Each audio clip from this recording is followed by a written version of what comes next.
పుండరీకాక్షణ రెండు కన్నుల నిండా నిన్ను చూసడి భాగ్యం ఎన్నడయ్యా. వాసిగా నమానో వాంచవదీరేటట్లు సొగసుగా నీ రూపు చూపవయ్యా. పాపకర్ముని కంట పడకపోవుట మంచు పరుషమైన ప్రతిజ్ఞ పట్టినావా. వసుధలో పతిత పావనుడ నీ వంచునే పుణ్యవంతుల నోట పొగడి వింటే నేమిటికి విస్తరించే నీకింత కీర్తి. ద్రోహినైనను నాకీవు దొరకకున్నా. భూషణ వికాస శ్రీ ధర్మపురి నివాస దుష్ట సంహార నరసింహ దురిత దూర.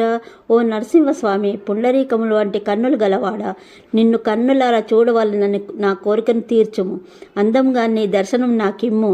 నా కంట పడరాదని కఠినమైన నియమం గాని పాటిస్తున్నావా. పుణ్యాత్ములు నీవు పతిత పావనవని పొగడగా విన్నాను. దుర్మార్గున్నైతే మాత్రం నాకు కనబడని నీకింత కీర్తి ఎలా వ్యాపించింది.